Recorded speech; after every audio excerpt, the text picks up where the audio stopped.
get started. That's good. All right. Brian, would you lead us in our invocation on that? Heavenly Father, we thank you for this day and for your many blessings. Thank you for the opportunity to be here. Pray that you direct the council and mayor on the decisions that they make. Just give us a good evening and we'll pray. Amen. We don't have Misty or Samantha. Jan, will you lead us in the pledge? I pledge allegiance to the flag of the United States of America and to the republic for which it stands, one nation, under God, indivisible, with liberty and justice for all. Can anybody text her and ask her where she is? All right, we will convene our meeting. We'll start with a roll call. Misty Cottle, absent. Jeff Upton. Here. Jan Throgmorton. Here. Marty Lindaberry. Here. John Collins. Here. Dina McKnight. Here. Don Rollins. Here. Anthony Foster. Here. Our city attorney and city clerk are both present. The first item on our agenda tonight is the adoption of the agenda as it was mailed. Are there any questions, concerns, or changes that need to be made to the agenda? I make a motion we accept it as mailed. Second.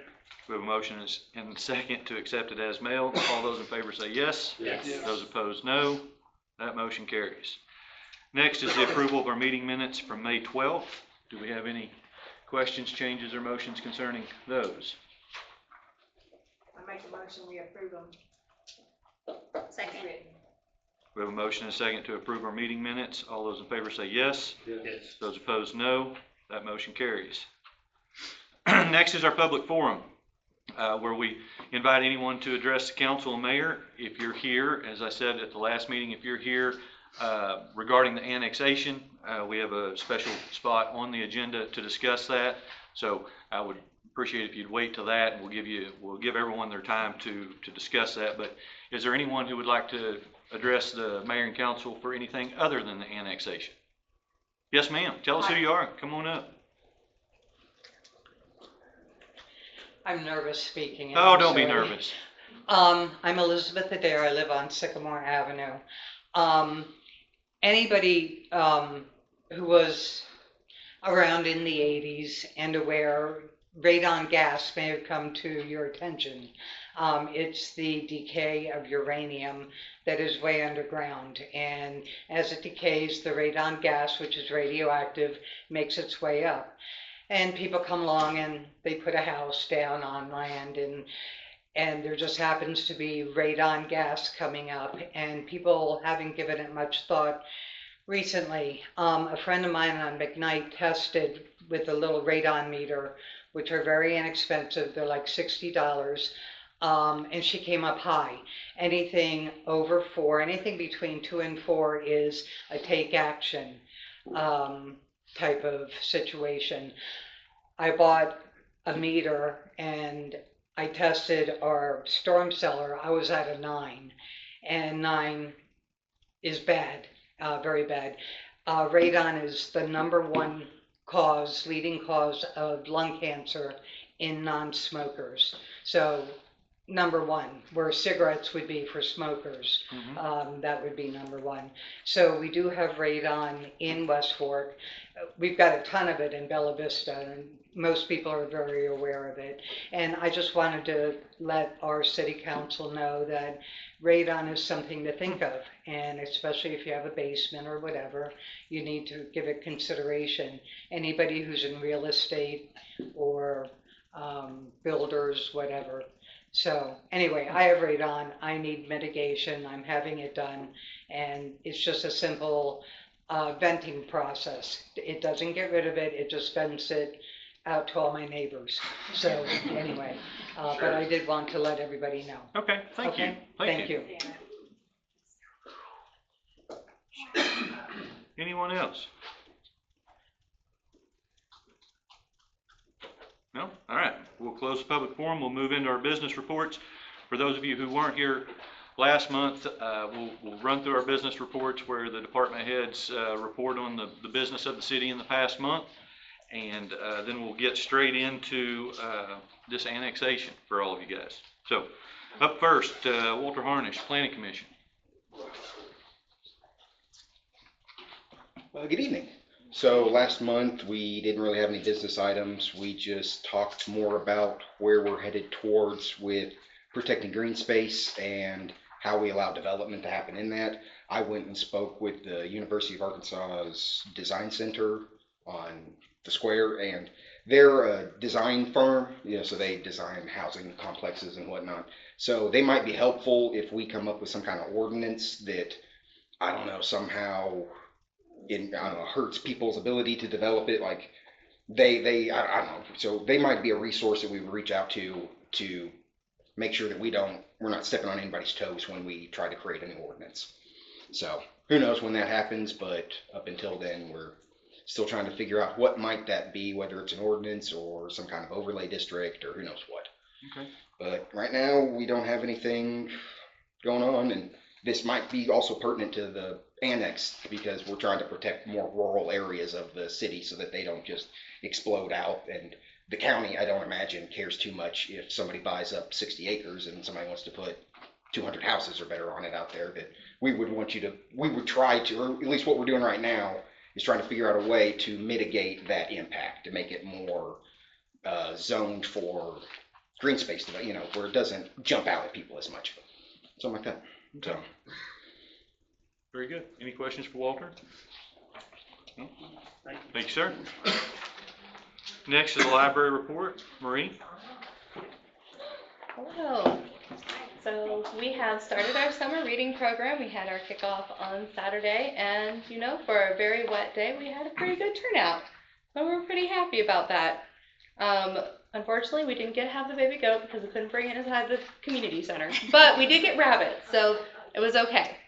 Also want to thank the fire department for being there, so that the kids could go out and look at the fire truck. So we kind of had some numbers lower this month, but we are looking forward to having some more people coming into the library space during summer reading. I haven't counted how many signups we've had yet, usually because people kind of trickle in the first week anyway, so we're kind of looking forward to that. Tomorrow, if you know any little ones who love horses, we're going to have a horse from the Siloam Pediatric Therapy Center who's going to be ready to have them paint the horse. So we're really excited about that. It's going to be at 10 a.m. tomorrow. We're also going to have Bees to Blaze, which is a Shiloh Museum program where they talk about candle making and bees and the whole process. Yeah, and then also Saturday we've got a herpetologist coming, and so we're really excited. We're going to have snakes and lizards and all sorts of other cool things. You don't have to touch them unless you want to. And we've got our annual escape room coming up at the end of June, which will be a lot of fun. So if you want to sign up, it'll be online really soon. We do have a QR code at the library, but I'm working on getting it up online. Very good. Any questions for Marie? Marie, I was asked, is there a kind of like the little free pantry, but are there book? Oh, like a little free library? Yes. Yes, there is. So it's actually right in front of Library Hall. Okay. That's it's like a little red box looking thing. That's the only one in town that we know of, right? Oh shoot. I'm trying to think. That's. Community center. Isn't that the pantry? I think there's a book one there too. Oh, is there a book one? Okay. Okay. Thank you. Yeah, of course. Thank you. Thanks, Marie.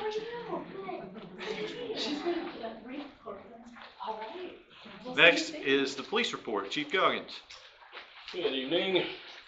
I'm kind of like her. My statistics are all over the place. Calls for service are up, and we had 551.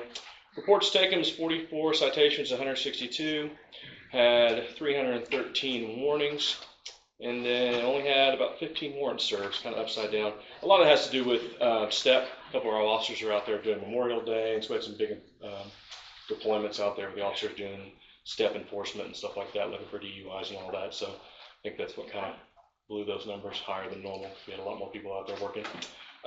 Stuff coming up of note, I get to say it first, and it's the only first place I'm going to get when I bring this up. They're going to have a blood drive June 24th at the community center. It is 9 to 3. I think it's 9 to 3. So it's kind of ends early, but it'll be the typical boots and badges, police versus the fire department. I get to mention it first, but I'm not going to get first place. But it's okay. It's for a good cause. And we've got a pretty good goal. We've met our goals about every year, I believe, haven't we? Yeah, we've done really well. So that we appreciate the community coming out there and giving back, and it'll be a good time. So come see us June 24th, Community Center, 9 to 3, to give blood. Okay. Any questions for Chief Goggins? Thank you, sir. Public Works, Isaac is umpiring ball games for Chad tonight. They are in full swing and short of umpires, so Isaac's not here, but we do have his reports in front of us. Are there any questions concerning those?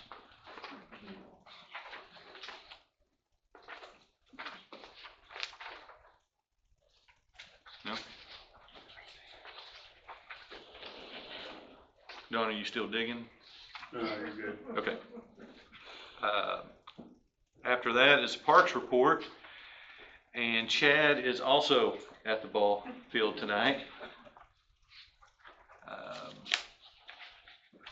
We'd only get some rain, huh? That's right, that's right. So any questions concerning Parks? No? Okay. So we'll jump to the fire department. Chief Howard. Good evening. The month of May was our busiest month of 2026 thus far. We're still on just over 100 calls a month on our average, so we were at 119 last month, which picked up the slack from earlier. We also we logged about 350 hours of training. Took several burn permits. The fire marshal's office had 6 building inspections and 24 fire inspections. So we've been staying pretty busy. Last week, I attended the state fire conference down in Hot Springs. A lot of good things came out of that. A lot of good sessions from the State Fire Chiefs Association. And that's about it for me. I didn't see anybody show up to our training burn last month, but it's okay. We drove by afterwards. I forgive you. Any questions for Chief Howard? No? All right. Thank you, sir. And finally, our finance report. Christie? Budget numbers look better finally. Can finally say that this year. Our bank balances have increased by about 130,000, and budgets overall for the city are 55,000 under budget. We do have 3 departments right now that are still over budget, but those numbers are decreasing, so I think those will hopefully catch up as we go. If you'll look down there on the bottom of the report, we did have our highest city sales tax this month, so that's good. We were a little concerned that we were seeing a downward trend in that, but this month we did see an increase, so that's good to see that overall we're still down 2% in our sales tax collections for city and county for the year. On the water report, that budget is doing well also. It's showing 138,000 under budget, which is not really a great number because we do have long-term obligations that are not in that. So we still have some work to do on that budget, but they have had a bank balance increase of almost 50,000 in that department. We had 48% water loss this month. Isaac and them are chasing it. It seems like they find one and fix it, and then there's another, so it's kind of a never-ending process for him, but they are working on it. I know he's scheduling some nights for them to go out in the middle of the night. That's the easiest time for them to be able to listen to lines and have a better idea that people aren't using water, so that when they hear water, they actually know it's possibly a leak. So he's got some nights scheduled for them to come out and do that in the middle of the night. This was the first month this year that our sewer income did not meet our expenses. Multiple things. It's been very rainy, so our sewer bill from Bateville was more than it had been the rest of the month, and we had additional bond payments. We have a bond payment that's due in May and November that we don't pay the rest of the year, so that bond amount was a little bit higher this month.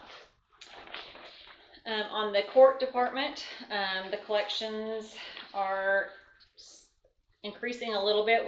We had been staying about 10,000 less in collections this year than we were last year, and now we're pushing the 8,000 to 9,000. So hopefully we'll catch up a little bit on that. Are there any other questions on the financials?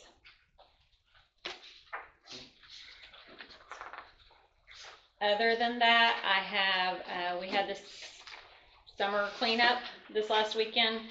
We only had 89 loads this year.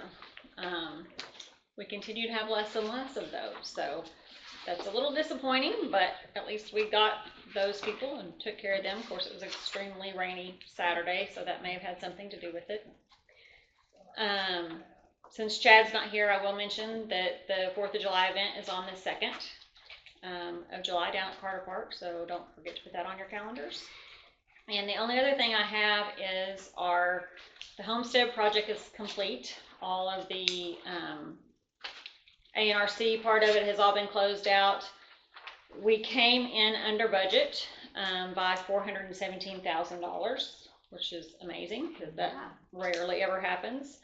And because of that, I have contacted the bond council, and we'll be doing what's called a bond swap, which basically just means they're going to refinance the bond that we have with the new amount. With that, we will incur some legal fees.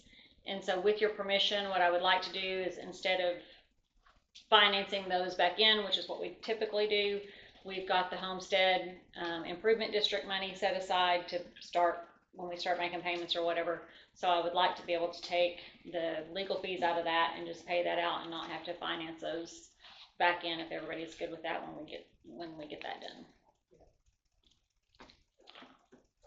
That's all I have. Any questions for Christie? Motion for her to be able to do that? I would like that, yes. I'll make a motion that we give Christie permission I'll to second. not finance that back in. So we have a motion and second to utilize the Homestead Improvement District funds that we received to pay for the legal fees regarding this loan swap or bond swap. Yes, okay. We have a motion and second. All those in favor say yes. Yes. Those opposed, no. That motion carries. Anything else? Anything else for Christie? I have a question. Can I ask a question? Sure. Did you say there was, out of the water usage, 48% of it was just lost? Yes, sir. So total water usage. Wow, okay. I thought maybe I misunderstood. No, sir. That is the number I said. Yes, sir. I also have a question. So if you refinance the loan, like you said, isn't that at a higher interest? So what does that look like for the town where it's already behind money? The interest rate will not change from what the original interest rate was that they gave us. It'll just be the total amount of what was due. So we originally had a bond for 1.3 million. So we'll be able to go down to 700 and something. 700,000 will be the new loan amount basically. Okay. But the interest rates will all stay the same. And it might have something to do with the annexation, but the annexation, when the land becomes annexed, the city gains funding from the owners of the land, right? They get the extra funding from that, like the taxation? Yes, there will be some taxation on that, yeah. And we'll discuss it when we get into that. I'll start with you and we'll address that completely. Anything else? No? Thank you. All right, thanks, Christie. All right, item B is a procedural motion. We don't have any, we don't need to take a procedural motion on this since we're not taking a vote on this ordinance tonight, correct? Okay. So we can skip that. Item C is old business, the second reading of ordinance 2026-541, annexation of contiguous territory. I'll have the city attorney read the ordinance by title only for our second reading. would love to do that, but I've got to find it first. Oh, okay. Sorry. That's all right. Yeah, thank you. Ordinance number 2026-541, an ordinance submitting to the voters of the city of West Fork, Arkansas, and other affected persons the question of annexation to said city of West Fork, certain contiguous territory, and declaring an emergency. Thank you.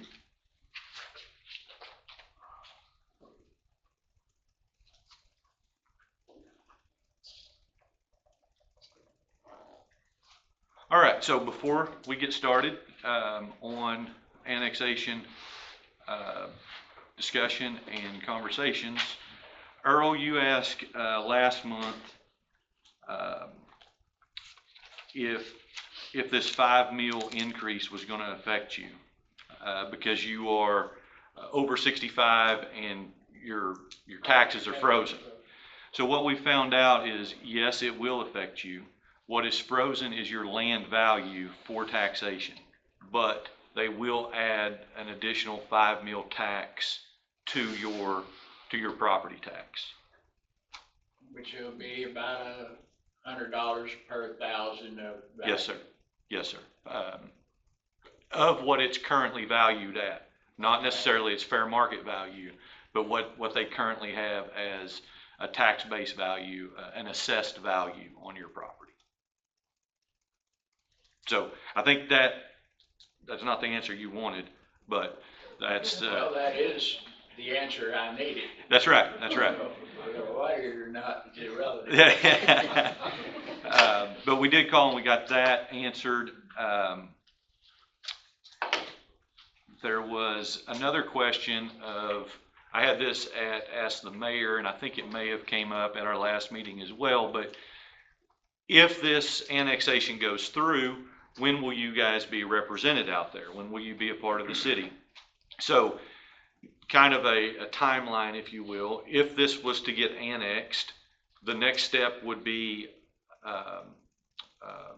regional planning would come in and get involved with redistricting West Fork. So West Fork's made up of 4 wards, and what's going to happen is those wards are going to shift so that what they try to do is keep an equal number of houses in each ward, not necessarily exactly equal, but so that each ward is represented with approximately the same amount of population. So that would be the first step, is they would come in, they would shift that ward. You would be a part of the city immediately. They would make that shift so that we knew what ward you're in for voting purposes. At that point, you would be eligible if a council member was to resign, you could be appointed to the council at that point, potentially.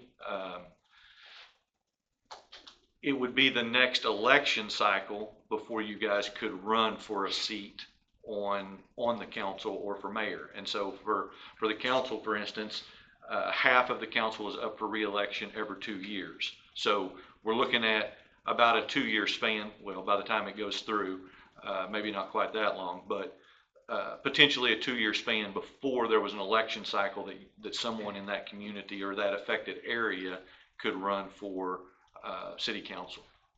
Would there be extra council put in place for the property? No. So we're an 8 council board that represents the city. So we wouldn't have extra council. It would just be, we would have extra population that's available to run if that annexation goes through. Okay. So. With that shift in wards, Mayor, would it maybe shift some of the wards? Like, Dina and I don't live too far apart, so would that shift? Potentially. Possibly. Okay. Yeah. So still in talks with regional. Christy, do you have any further updates on that? The only thing I can say is it's based on population, and so they'll redistrict the wards so that they are all equally represented with population. So there is a potential that if 2 people happen to be too close together in the redistricting lines, that one spot may open up. We're still trying to figure that out. Yes. There is a possibility. Yeah. So this isn't necessarily something new for regional planning, but it's very new for us. And so, we're still trying to get data on exactly how that is going to work. But they basically have said that, yes, if this passes, that's the next step, is to start redistricting those wards. Yep. Okay. So with that, I'll open the floor up. And ma'am, if you'll tell us who you are and come on up here, we'll answer all of your questions as best we can. I am Tara Bell. I live in West Fork Acres. I was wondering about the proposed annexation and I was wondering how that would affect the taxes. I am already a part of West Fork where I'm at. For me, the city sewer and stuff like that, these things, the bills run a little higher. And I feel like I didn't do my full research before moving out here. When my husband and I selected the home, we weren't informed by the homeowner that the money that was responsible behind that and who was responsible for paying that, and we were in that zone. So I know we're not in this proposed area, but I wonder how that will affect. Will that lower the bills because it's being spread across, or will it increase because you're going to need the extra piping or sewage running and all that stuff? There's expense that goes into that. So can I expect another increase when we're already faced at sewer doing an increase, water giving increases, and I'm taking a look at what's going on around us, and I feel like maybe we can table it, if anything, for a later time. It seems to me that to be a bad time to keep adding so much when even the city of West Fork is suffering in some areas. But then I've tried to understand, by annexing, you guys are granted more funding, correct or incorrect? So there's some nuances to answer that question. Are we granted more funding? Yes, in some areas. There's some funding that comes from the state or from the county that is population based. So that we could get more funding from turnback. So the state gives us so much money for paving each year. That's split across the state of Arkansas, across cities, right? And so yes, that is affected by population. So that could certainly be certainly an area where we would get more funding. As far as how is it going to affect water and sewer, it's not going to have any effect on water and sewer. So if and when we annex this area, we're not running sewer and water out there. So there's not going to be an expansion of that infrastructure. Those residents who live in that area, they won't share any of the water and sewer costs with us because they're not receiving those services. So from a net, this annexation wouldn't affect water and sewer rates at all. The biggest thing affecting water and sewer rates is the rates that Fayetteville charges the city of West Fork to buy water and to treat sewer. Is it going to affect livestock? In what way? So I'm hesitant to say yes or no to some of these questions because maybe I haven't thought through some of the things that you're thinking about. The residents in the area that have it, and some of them maybe even use it for their income, for like goat milk soap or whatever, where they have these animals, and it becomes annexed, then the city can post regulations on different animals, livestock. So what does that mean for the people that are already, they purchased their land, they have it. And for me, I don't want Bill Gates stuff. I'm really loving the small town feel, getting to know each and every one of the people in the community and bringing something to the table, as well as seeing what they have to bring to the table. Sure. So I don't want to ruin that. So going absolutely. forward, can there be things that they don't limit? Yeah, and I don't think you were here last meeting. So one of the things that we discussed last meeting, and last meeting wasn't the meeting for this, but we have 3 meetings to discuss this. And I asked that hopefully at one of these meetings we'll spend some time really discussing how West Fork can make this transition easier for the affected residents, right? So what are some of the ordinances that would be detrimental to the agricultural area out there? And that's something that internally we've already started discussing. West Fork actually has a very we have a very open ordinance as it pertains to agricultural. So we have agricultural in the city of West Fork currently. We have cattle farmers in the city of West Fork. We have horses. We have all kinds of livestock in the city of West Fork. And so we want to make sure that we aren't affecting that with this annexation. So they're coming in as an agriculture. So West Fork, our current ordinance reads that any annexed land automatically comes in as agricultural. So it's zoned agricultural automatically unless the landowner asks for it to be zoned something different. Furthermore, that's our plan. Is it's agricultural now. It's going to stay agricultural until somebody out there sells a piece of property to a developer, right? And then at that point, yes, it could potentially change zoning, right? And that's part of why we're looking at this annexation. Is we want to make sure that if somebody does sell and somebody buys it, that there is some structure to how that zoning change takes place. Right now, the county just passed a zoning ordinance about a year and a half ago that automatically made some of this affected area commercial. So somebody just has to come and ask, and it's already commercial. There is no public hearings to where the residents can come in and discuss it. It's just automatically, it changes to commercial. So this isn't something where we're trying to annex this so that we can turn that area into city. That's not the idea here. Thank you. Okay, thank you. Who's next? Daniel, you've got notes. Let's get started. I was gonna say, this is gonna be a short meeting. All right, so, first thing, we talked last time about maybe codes or something put in ordinance to protect like hunting and shooting guns, firework out in these areas. So after talking to a few people, if we're gonna get annexed, we don't wanna lose the right to hunt.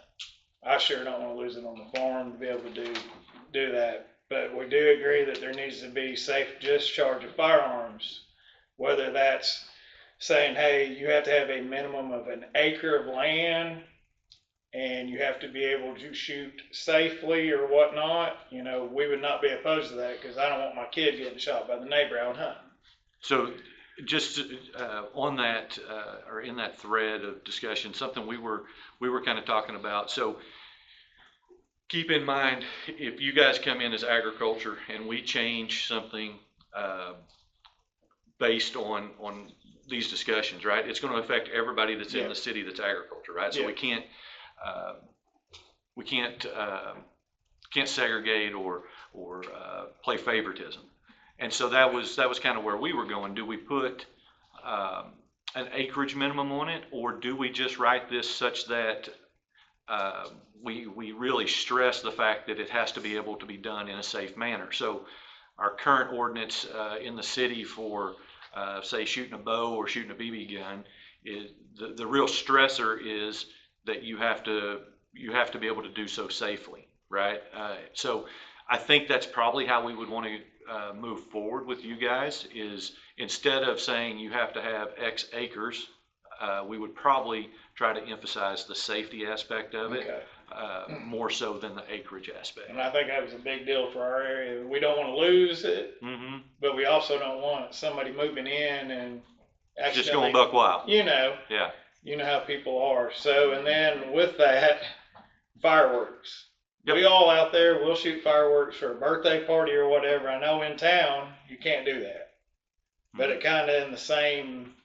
Yeah, and I think all of that. Scheme. I think all of that works in conjunction. Okay, so that would tie whether it was hunting, firearms discharge, or fireworks, I think we would try to keep it all in that same lane where we're not limiting someone that only has 5 acres as opposed to somebody that has 40, but more trying to focus on the safety aspect of it. Gotcha. Another thing that was brought up, most of us have side-by-sides or ATVs that will run up, maybe go get the mail at the end of the road. Some people's got their post boxes at the end of the county road, not at the end of their driveway. I know in town you guys require you to not ride in town, correct? Chief, when's the last time we wrote a ticket on an ATV? Not in over 9 years in other words. So I don't think that one's gonna be an Okay, issue. well, that was something that was brought, Yeah. Driving reckless or careless. so as long as we're not going 40 and a 25 and doing something stupid, we'll be able to go can you go to the gas station and get fuel in West Fork? On the I go to side? Harps. Do you? Okay. Cause that was something was brought up, I'm like, I don't know. You know, and that's where something, I would love to have an ordinance like Winslow's got. Well, that was When what we I was gonna ride, say. If you screw up, you get a ticket. That's what I was gonna say, and I know the state, you know, you gotta have blinkers, you gotta have this and that. I don't have blinkers on mine. And so, just full I don't disclosure. want a ticket for not using a blinker. I can use a hand signal, just like a motorcycle, you know. Full disclosure, you get on 170, 71, we can't stop the state troopers from harassing you, right? For sure. But as far as city streets, which is what that would be considered, no, you're not gonna be harassed on. So our road becomes West Fork, you guys are maintaining, if we wanna run to the end of the road to pick kids up, nobody's gonna say no. Yep. Okay. So on the road side of it, if we're annexed, county has done a very poor job of maintaining our road for years. There's no drainage ditches that have ever been cut or pulled. There's no culverts in place to keep people's driveways from getting washed out. Is that something you guys are gonna tackle to try to make the road up to more maybe state code instead of? So here's the real rub on that, and I wish Isaac was here. He'll be here at the next meeting. Ball games will be over. And if you can talk to him prior, that would be great. So Isaac has went out and surveyed the roads. Fire chiefs went out and surveyed the roads.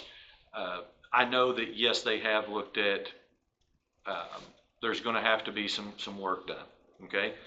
What's it gonna be? I don't know. And so here's where some of this comes into play. Part of this annexation has to do with roads.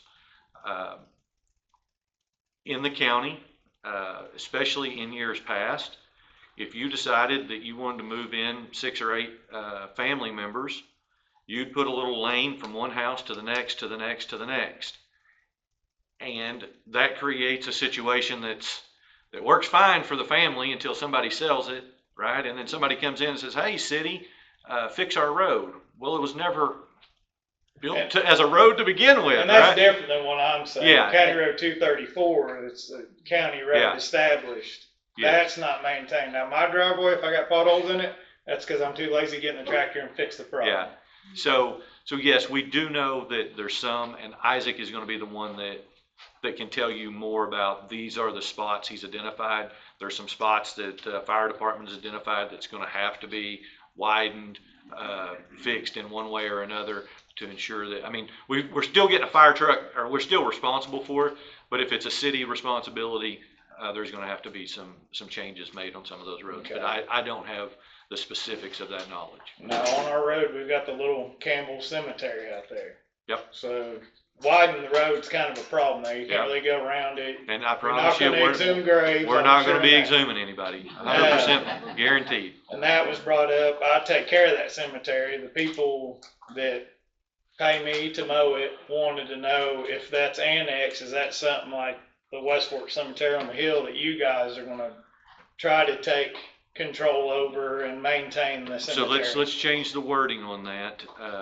We have the West Fork Cemetery that has been maintained for eons by a nonprofit. Yeah. That nonprofit reached out to us and said, hey, we're having a hard time maintaining funding. We're having a hard time maintaining somebody to take care of that. Will you guys step in and help? And so for about 2 years, we've been helping with the mowing up there. We're not charging them anything. We're not taking anything over. About 6 months ago, they asked if they could just give it to us, because now they're getting concerned that their organization may completely fall apart someday when those guys that have been doing it forever, get to a certain age, right? So that is something we said, yes, we will discuss it, but we are not in any way seeking to take over any cemetery work. And basically, that's kind of where they're at. They're all in their upper 80s that are on the board. It's a dying little cemetery. I took it over a couple of years ago because they couldn't get anybody to mow it. It looks to me just like it's looked in good horrible. hands So for the next several decades. and that was something they had said. I hope not. I don't want to mow it that long. Well, the city certainly has no intention of Okay. stepping into that. cemetery in any way, shape, or form. All right, and then let me see, probably a couple more things. So we already talked about the council member representation. I didn't know if you would add anybody to the council with. Yeah, we weren't sure either. Okay. Have you guys tabled anything on fire and police protection out there? What we're gonna see as a benefit more than what, last time we didn't know, what are you guys tabling, maybe adding people? What are we? So we have not decided that we're hiring anyone Okay. or anything in that regard, no. Okay. Will we start patrolling it? 100%, we will start patrolling it. Is it gonna get the same patrol activity that the city admin building does? No, it's not. Is it gonna get more than what the county's giving it? Yeah, I would anticipate that it would. Okay, and that kind of ties in like with the cemetery, we found all sorts of drug paraphernalia, all that type of stuff, late at night, people pulling those. Yeah, A and couple so, of people asked me, are they gonna be able to come out there and run around the cemetery just to keep riffraff away? And I said, I don't know about last. so I'll tell you that in the city of West Fork, they make their rounds, they do check around buildings in the city of West Fork. They especially do that if somebody has called and said there's issues. Okay. Yeah, I mean, you will be able to call down to the city and say, we're having issues out here, and somebody will make contact and try to figure out. So it's one of those deals, right? If the cop's sitting out there in broad daylight, nobody's doing anything, that's a good thing. Yeah. But at the same time, we can't afford to have a cop sit there 24/7, right? For sure. So they're gonna have to work with you on trying to figure out, when is this happening? Where can we set up, Okay. different things, but yeah, that will be available. And as far as the cemetery is concerned, they don't care, they would just prefer there would be some presence out there other than the neighbor with a gun type of deal running people off, because that's what it's been historically. Yeah. Guy comes out, what are you doing? So,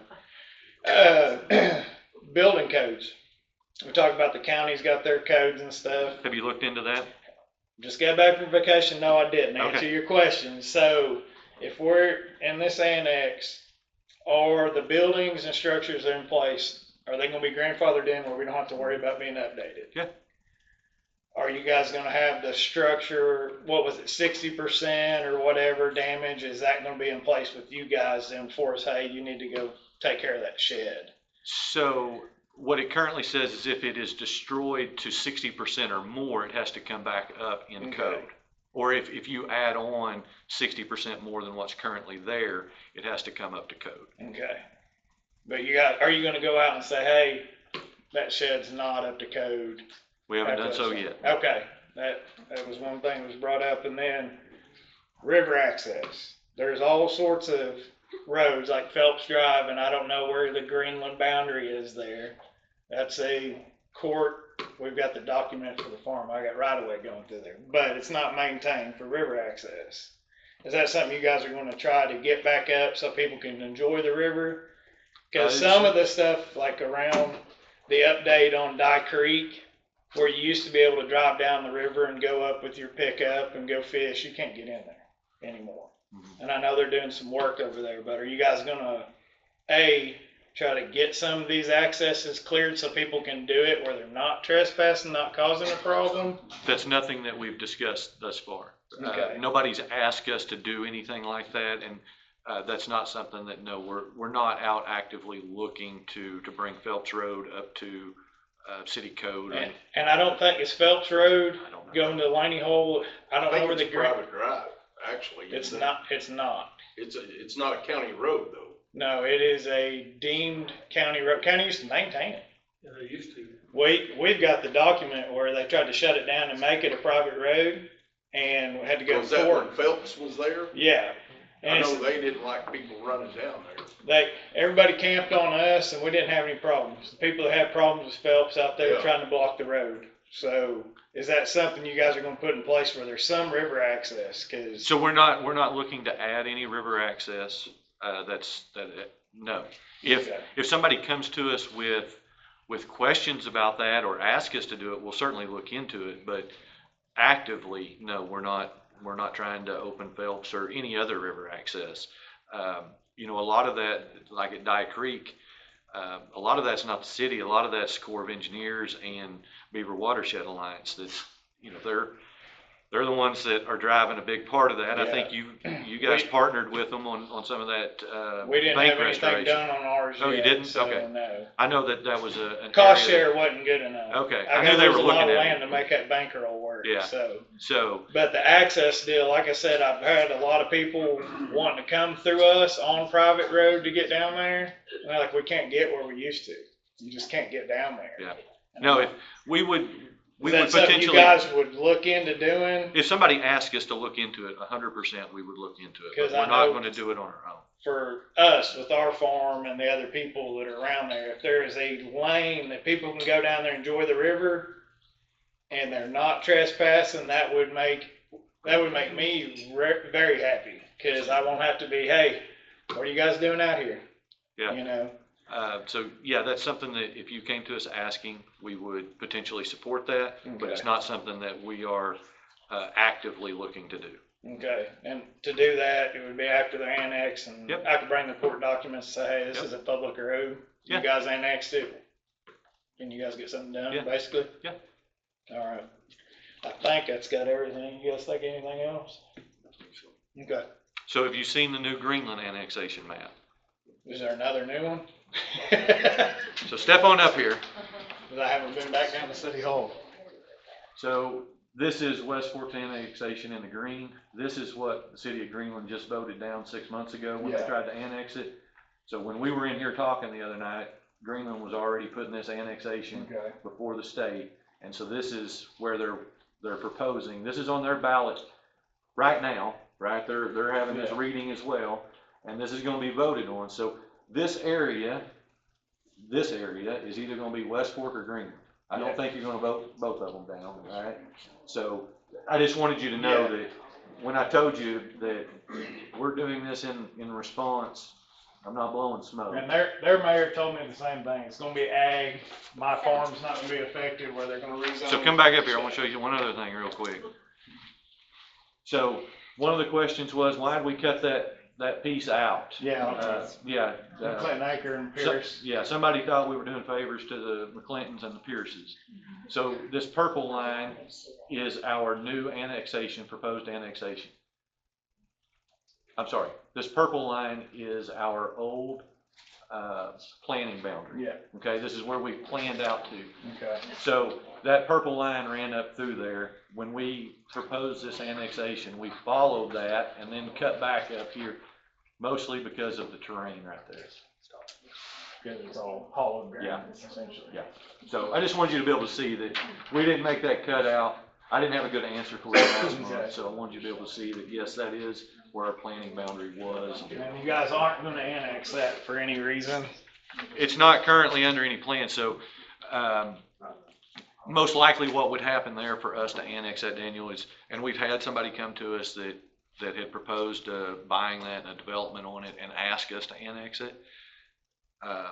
As we currently sit here, unless somebody does something on that and asks to annex in, no, we're not looking to take any more of that.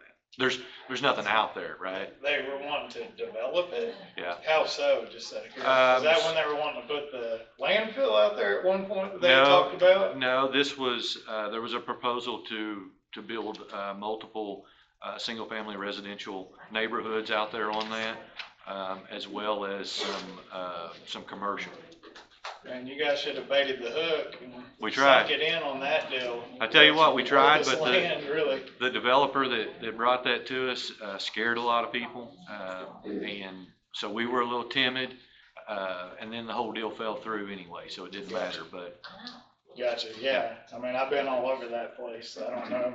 It'd cost you a lot of money to fill that in to be able to develop. Yeah. So, all right, appreciate it. Mayor, just out of curiosity, what would happen, I don't know that it would, but if both cities put it on the ballot and pass it and there's land that's in common? Christy talked to, regional planning about this. So if both cities pass, then the residents that live in that area would go back and have a revote. And they would either have to vote for one or the other. It wouldn't be an option to not go to one or the other, but they would get to vote West Fork or Greenland if that area passes for both.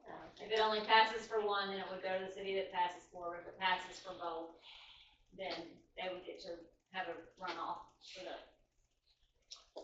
So if that did happen, what's the benefit for us to be in West Fork versus Greenland?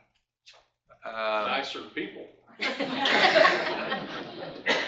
Well, I told you at the last meeting that I wasn't gonna blow smoke up your tail, that I was gonna be honest with you, and that I wasn't offering anything good to you.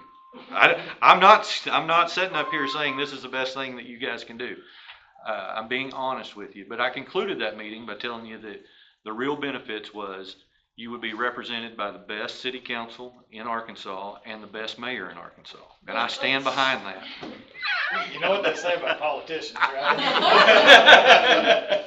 So, what do we offer more so than Greenland? I don't know that we do, Daniel, other than I'm willing to sit here and be honest with you and tell you that I'm not offering you anything that makes us more appealing to you. And I'm sitting here telling you that I know that there's some issues if we annex it, and I'm willing to make adjustments in the West Fork ordinance to make that not as undesirable for you. So that's all I got for you. Gotcha. I didn't know if there was a difference in taxes or anything that we would see that. You're still going to get the same 5 meals. So every city has a 5 meal property tax on the property itself. I believe our sales tax is the same, or it's within 0.25%. Not enough that it's going to change anything. So I don't think there's any financial one way or the other where it's going to benefit or not benefit. I think if I were you guys, I would be looking at their ordinance, their agricultural ordinance versus West Fork's agricultural ordinance, and seeing which one is going to be the most damning to you. And I don't know their ordinance. I know that they did make some concessions for some another area that they annexed. They allowed firearm discharge. I think they based it on a per acre size. So there's that, and like I told you at the last meeting, if this doesn't pass, you won't see me in 6 months coming back trying to ram it down your throat again. Gotcha. The other thing I was wondering about, so when we get annexed, our property value is probably going to go up because you're part of the city instead of county, correct? It could. Okay. So I don't think the day that you become part of the city, it's going to go up. What really is going to play into property values is if somebody buys, let's say the Bircher farm, if somebody bought that and they put some sort of a development on that, that's going to, by proximity, that's going to step up the value of the next neighbor, right? Just because it went to interstate commercial, and that value is higher than farmland. I know that property just didn't change hands, but there's different heirs or different pieces of it now. Yeah, it's a mess. Somebody was saying, I'm right in the middle of it. somebody was saying something about they were looking at land trust deal on that. So I mean, yeah, who knows? I'm just saying that by being annexed in and of itself, I don't think that's going to affect your property value. It's still rural land. It's undeveloped land, right? All those things stay the same. So just the fact that you're part of West Fork city limits, I don't feel like that's going to change your property value overnight. okay. It would be somebody buying out by you and changing the course of the land. Okay. Who else? Yes, ma'am. So I was part of the group, I'm Julie, I was part of the group that wanted to know about the McClinton and the Pierce. Can you share that map? Yeah, come on up here. I don't have a bunch of copies. We had to hand draw this in to some degree to be able to show it. So I live on Pierce Road. Okay. Right about, I don't know. Yeah, it's hard to tell. So this blue line or purple line is what was our old planning area. So if anybody built or changed zoning or anything out in this purple band before, the county would say you need to go to West Fork to get that approved. The state came in 8 months ago and said, no, the city doesn't have a planning boundary anymore. Okay, so they took this part out and said the county will do the planning there. So in this annexation is the black line. Okay. And so last month, the question was, is why are you carving out, this annexation for Pierce and McClinton Acre? Well, we're not, we're basically cutting out a bunch of terrain that is gonna be hard to build on. And we're following that same course that used to be through there until after we get past it, and then we're, But if the plan is to connect Tony Mountain to Pierce, eventually, whose plan is to connect Tony Mountain to on Pierce? the website as for future planning. On the city of West Fork's future planning? Mhm. So that's not Is in, that dependent on whether you get off ramps at certain? no. So that is not the city's plan to do any connections there. The city, future land use map is what you're looking I at? think so. Yes. And so what we've done is we have looked in this, what was our planning area, and said, what could be built out there? If we were looking to the future, what would we expect to be built out there? And that gives us some indication of, do we need to try to build utilities out that way? What do we need to expect for road maintenance out that way? So you're not planning to connect? No, Tony Mountain no. to Pierce? What we're saying, and I think you'll find on What that about map, the roundabouts that show up there and also the on and off ramp of the? you have seen nothing on the city website that shows a Mm. roundabout or an off ramp. Is that the 612 connection? So I can, Christie, and that new highway, we didn't put any roundabout, we didn't do anything out there. We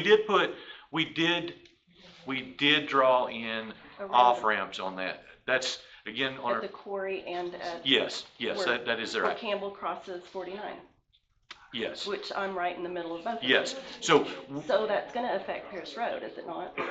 yeah, very well could. What we are doing on that, though, is saying, yes, in the future, we expect that there will be off-ramps on that. The city is not building off-ramps. We are And you're not, connecting to Tony Mountain. no, Okay.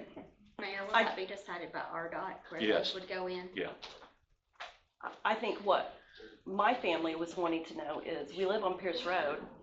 Mr. Pierce is not scooped up in this. Why can't we be left out of it? Yeah, and I think that's a valid question. Like I said, we just followed that along there Well, and cut but out. you're not here. We're not there.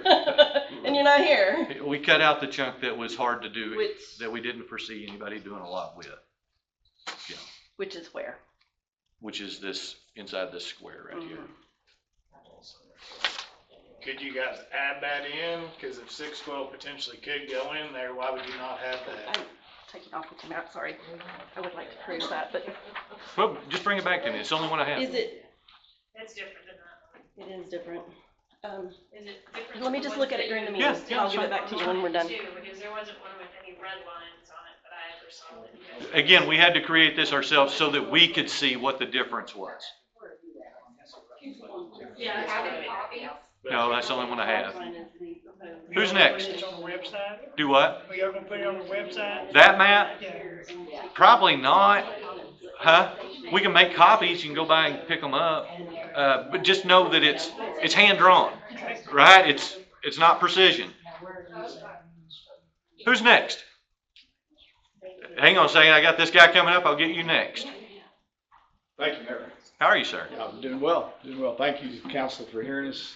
Just have a couple of questions. I'm Phil Baldwin. I live down on Dairy Farm Road, and Granite Road runs through my farm down there. So, you were talking about ag zoning, and I think you've answered my question. If everything comes in zoned as ag, that would include the area down there on Dairy Farm and Granite. Yes. Okay, and you all have zoning ordinances that we could look at to understand what that means? 100%. We're not commercial ag, we're just, horses and things like that. That would be all okay. Yes. And that's what our ag zone is. It's actually a really good, for a city's ag zoning, it's really good for you, the farmer. So the next question, I have three questions. One was the ag, and then the next one is the voting process. So we live on Dairy Farm Road, so we're not going to be annexed, my wife and I, but part of our land will be. So how does that work? Great question. Unless your residence is in the affected area, you would not be granted voting rights. Okay, so if we're 100 yards on the wrong side of the line. Now, you could voluntarily annex to get that voting right. Yeah. But Yes. So we can't vote. We're not gonna be able to vote. if your house is in the area, yes. Is in the annex part? Yes. Yeah. Okay. Yeah, ours is not. Now, that is after the vote, after you're annexed in, correct? They don't get to. They'll get to vote on the annexation. Yes. Yes, everybody in the area will get to vote on the annexation. Everybody who has a house and lives in the area. So it's just like us in Fayetteville. We don't get to vote in their elections because we don't live inside their city limits. Yeah. Okay, so then the final question would be on the McClinton anchor land. Yes. So we're hearing all kinds of rumors about stuff happening, and I guess the one that's most floating around the most is the landfill, the Tawnytown landfill moving down and taking the McClinton anchor land and having a landfill put over there. I was just gonna ask if that's true, if you all are talking to them about that, or if there's any plans for that to happen. There's no plans for the city of West Fork for that. And I can 100% tell you that the city of West Fork is against that. I can't tell you 100% where the county stands on that. What would, you may not know the process of getting that done. I guess there's a legal process that they'd have to. There is gonna be a legal process. What we do know is that it is currently zoned as a quarry. And I don't know so getting that zoned for a landfill is gonna go through the state. That's gonna be a state process. I don't know. I don't know. That's the best way for me to say it. I don't know what that would entail. I don't know how serious that rumor is. I know that we don't want that. We would very much oppose that. But I also know that if that is all county, we don't have a say in it. Right. I appreciate your answer. Thank you. You know, I would think on that though, that with the water quality issues and things that we have, that we would have a lot of support from people that live downstream that would not even think about having anything out there. I know we do not want it. I can't imagine anybody on our city council that would want it. I can't or either. anybody in the city of West Fork that would want it. The only issue I see with it is that trash has to go somewhere. Well, And that's the part that scares me is, I understand that, but I don't want it in our yard. In the I don't past, either. when that was brought up on that going to the landfill, it was an issue with the groundwater from a quarry and being that close to the White River, that there was some pretty big hoops and hurdles they'd have to jump. I hope so. I hope so. That's what I'm saying. I hope that would be the case. With that being the case, why not put that in the annexation, and then you have more of a say-so than county saying, hey, we're gonna change, with the state's good with it, we're gonna make this happen. So with the annexation, we don't, in anything that's city of West Fork, we don't have to allow, we don't have anything that allows a landfill in our city ordinance. That's what it says. That's what I'm saying. Yeah. Put McClinton Acres portion in there and all that, and then you can say, hey, no, we're not allowing it. Mhm. Because if you don't, you're not really protecting us from it, because all it takes is one person pushing enough money and making enough phone calls that there's a landfill right in your backyard. Could happen. You're right. So is it Annex too it. late to include that property in this? In this, yes, it is. So we would have to do this whole process again to include that piece? Mhm. Yes. Well, that's what I was wondering is, why is McClinton Anchor a big old chunk of land and know there's no house on it? But why is it getting skipped and everything's just going around it? So again, we were going out to our prior planning area on that, and Julie will show it to him, Julie. You'll have to explain it to him because it doesn't make sense. So you volunteered for this job. Well, it is a big chunk of land, and I just thought, well, maybe McClinton Anchor's got some kind of pool here and nobody can mess with it. You know, I wish they did. I wish they'd shoot some money down here to West Fork, but they haven't been really. Well, how hard is it to get put on a future annexation? Say we get annexed, It'd be the same thing we're doing right now. how many months does it take to get that started? It doesn't take any months to get it started. I mean, we can get it started. Why don't we get it started to protect everybody in the city? You guys don't want it, we don't want it. So we get it proposed to get it annexed. We can certainly do that. Right now, we're just trying to get a stop I get that, to a big but- chunk of it and stop Greenwood, so. But we're already talking about it, why not get the ball rolling on it? Yeah. We can do that. Yeah, to me, that would be a simple fix. Yeah. You say, no, it's part of us, we got it. We can do that. Yeah, I don't have a bit problem with it. That would make me a lot happier as. You gonna vote to annex in? Yeah, I will. Okay. Would the, Sir, come on up. would the odds be pretty much against McClinton Acres in that case? I mean, everybody around it would be voting. Everybody that's getting annexed should be, if I'm annexed, they might as well be too, right? I'm saying you should go if it I gets mean, put on. I would put it on there and move forward with it. That September reading be too late to get it on the ballot for November? That's something we'll have to discuss with council, yeah. Okay. Yeah. Tell us who you are, sir. My name is Kerry Baggett.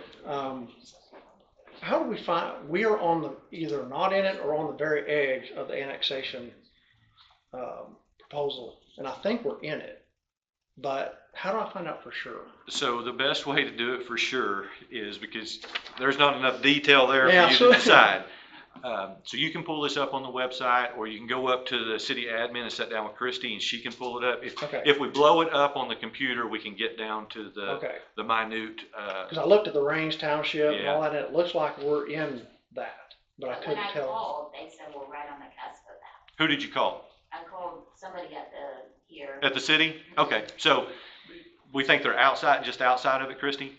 It wasn't you that they talked to? I've talked to a lot of people, so I think we're just on the inside of it. You think you're just on? I think we're part of it. So if you can go see Christie, or do you use the city website at all? I've been on it a little bit. Okay. If, Is it on the website? it is on the website. Okay, I'll look Yeah. at it. So it's there, or you can swing by and Christie will blow it up on, she's got a big monitor. I made her get two. Okay. Just for this purpose. Kidding. But yeah, she can blow it up and we can get the detail. Okay. And then, I think you've answered most of the questions I had. I do have a gunsmithing business. Yes, sir? I've got a registered LLC, and I also have a federal firearms license. Is that going to be, I mean, ATF is gonna have to be notified, and they don't really approve or disapprove based on criteria other than, are you meeting local? Yeah, so I ordinances? think if you were currently in the city, if I remember correctly, you have to get approval from the city police chief, or you have to get his blessing when you're initially getting your license. In this case, no, the city that's not going to be any effect to you other than potentially a change of sales tax. Right. Right, you're collecting Well, and our counties. address will change, won't it? You already have a West Fork address, right? Fayetteville address. You have a Fayetteville address? Campbell Road is. Okay.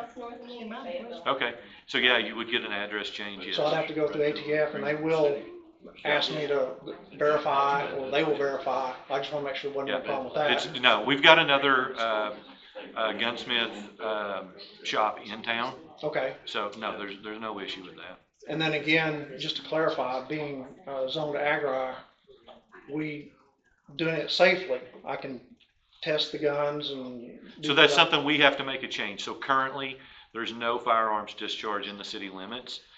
That's something that we knew that in bringing in this swath of land, that was something that we probably needed to discuss and look at changing. And so that is something that, yeah, we're trying to get that changed. Okay. There's no need in doing it now if we're not going to get annexed, right? Okay. But 100% we are going to change the zoning ordinance. I don't know what we're going to change it to yet. We need more input from you guys. But yes, Because that's a critical part of my business. Sure. Is Greenwood 5 acres? Is that their minimum? That's what I heard. I don't know if that's accurate. Because we got like 4 1/4. And that's why. Go to his house and shoot. Yeah. That's why we're looking at doing something that focuses on the safety of it as opposed to the Well, I land think that's a size. great idea to even put certain requirements for safety. Yeah. That's fine. Yeah, I do a lot of shooting at an indoor range, and it doesn't take much land at all to safely discharge a firearm. So, No. right? It takes some common sense. It does.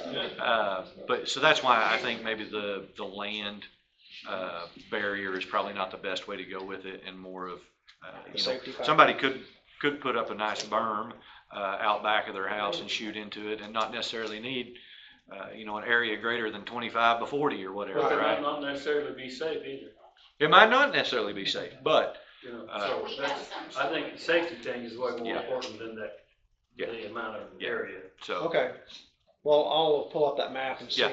about that. Yeah, and if you have any troubles, like I said, get with Christie, at the city admin, she'll get it pulled up. Okay, Yeah. all right, that's all I have. Thank you. Okay, thank you.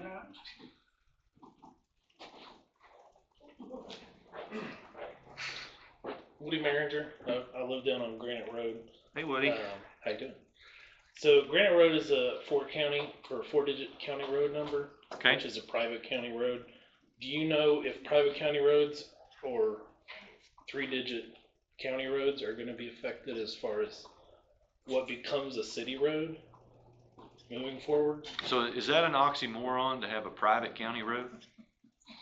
I don't know. That doesn't seem to fit, right? That's like a paid volunteer. So yeah, Granite Road, which goes from Campbell all the way to Phil's house, which is the connection of it. I think it's just basically our driveway. Is it county maintained? No. The last person to grade it was Tater Bug. Well, that's been a day. So, I've been out there and Phil gets out there and Phil hauls with our tractors and stuff, but I don't assume it would become a city road. I'm gonna say. Cause I talked to Isaac and he was Okay. like, oh no, we're not going down there. Okay, there you go.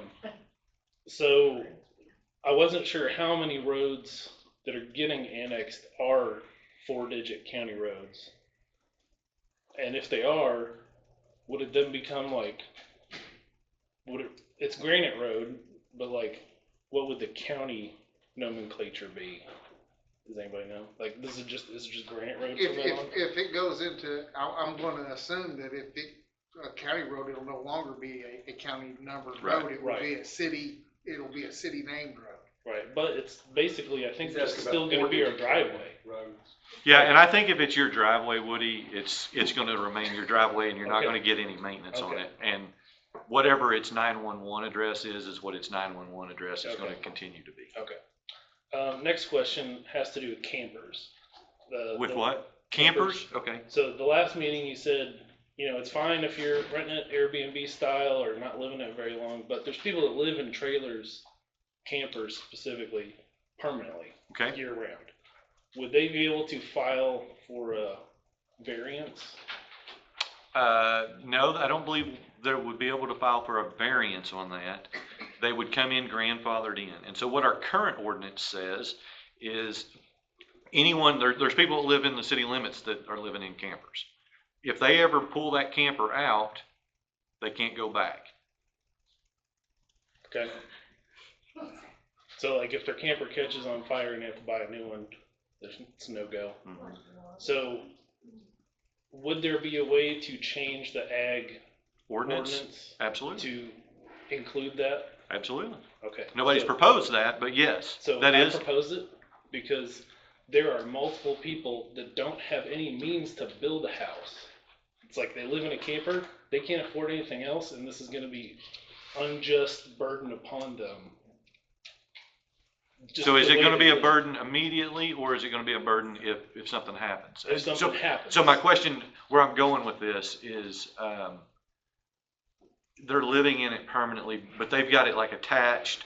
They're not pulling in and out every day, right? Right. So immediately there wouldn't be like, hey, you can't go back in there and live in that, right? It's, okay. Yeah, so it's like, if they're already there, there should be some way that they can keep doing that. And even if they have to get a new one or something, like, let them keep doing that. Or even in Agri in its entirety, then let people be able to do that. And so let me ask you this, and I'm not opposed to looking into making those changes at all. Yeah. What I am opposed to is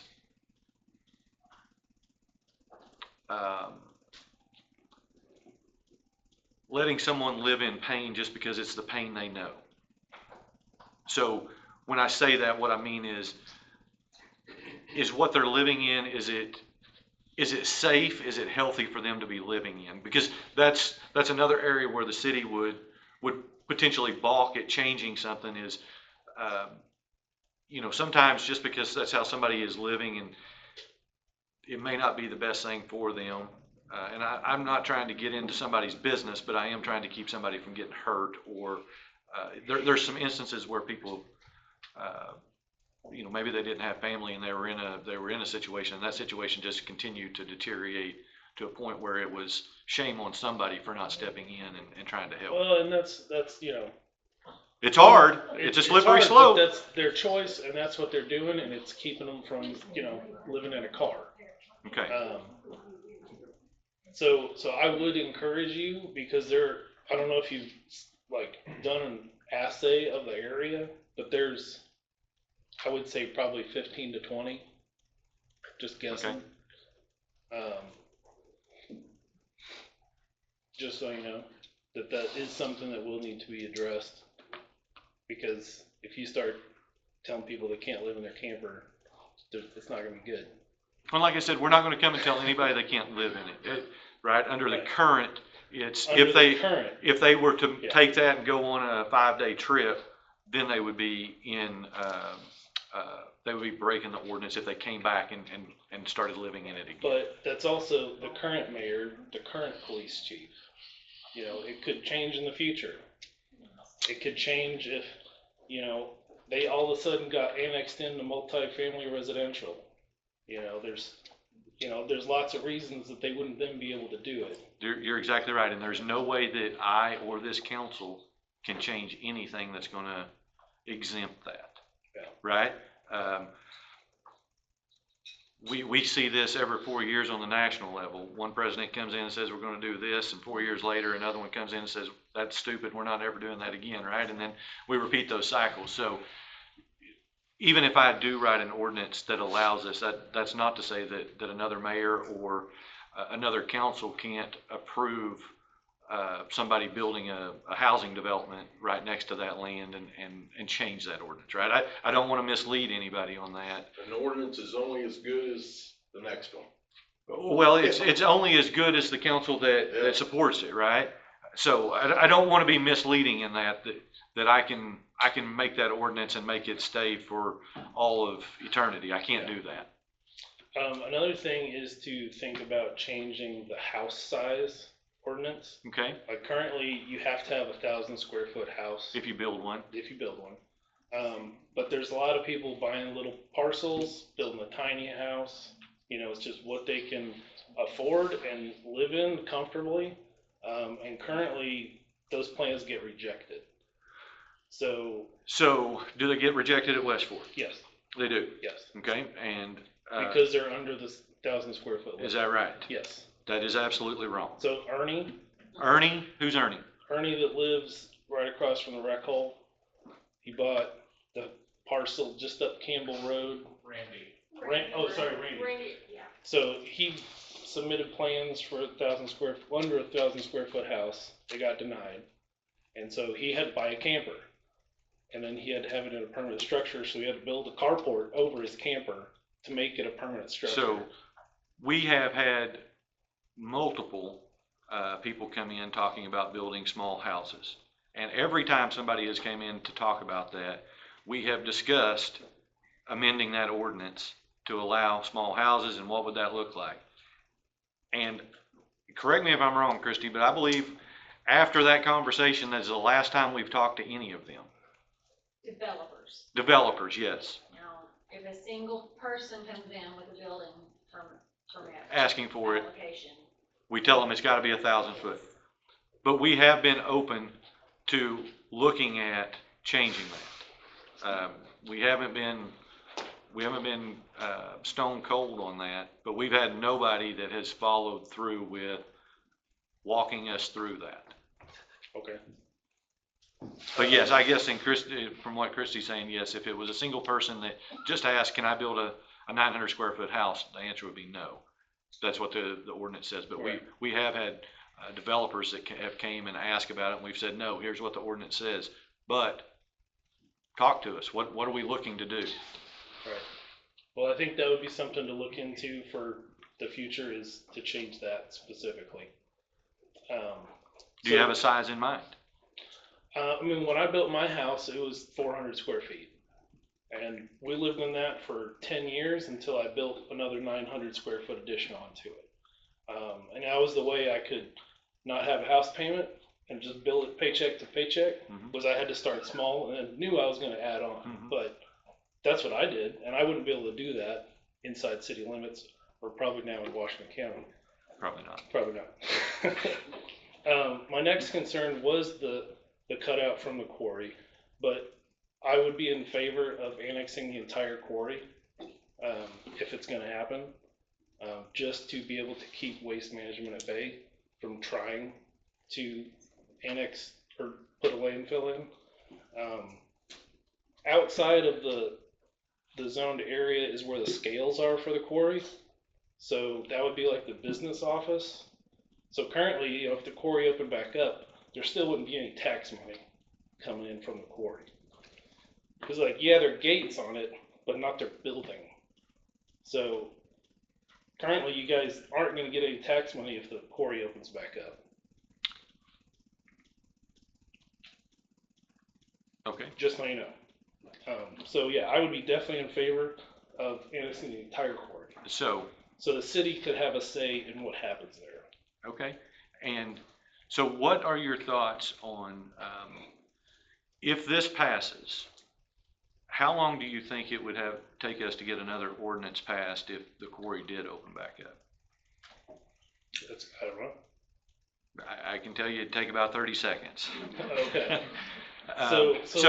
So yes, with the step that we're taking, the days of those dump trucks running out there and not paying a dime to the city of West Fork, tearing up the streets, are over.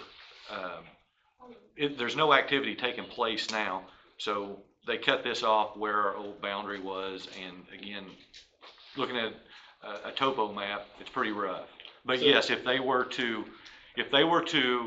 try to start some operation up there, yes, we would be looking to annex that operation in. Right. So, you know, when they worked on 71 south of West Fork, they opened it back up for like a year. I want to say it was 2012. They ran trucks out of there because it was closer than going from Springdale. So, you know, they could still potentially open it up as a quarry at any point. Absolutely. Especially if there's more development south. And yeah, it's where the operating building is.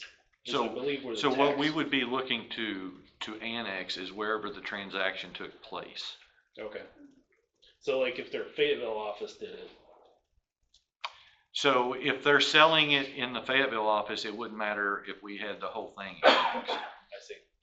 So it's where that transaction takes place. Okay. Or if it, so my understanding is the transaction takes place between the quarry and the driver, or the driver's company. And then that company sells it to the end user, right? Yeah. Am I right? So wherever that transaction takes place is where the tax takes place. And then wherever that is delivered to is the next point of tax. Gotcha. That'll make sense. All right, thank you. But yes, this is a step in the direction if they were to try to do something at the quarry. We've already got contiguous land to it. So as it currently stands, we can't annex the quarry. We can't do islands. Okay, we can't propose that. Now we are contiguous to the quarry, and so if they were to try to put in a landfill, or if they were to try to open operations, now we can do an annexation to buffer that. Gotcha. Well, I would my vote is for annexing the entire thing. Okay. Thank you. You're going to vote for the West Fork annex? Well,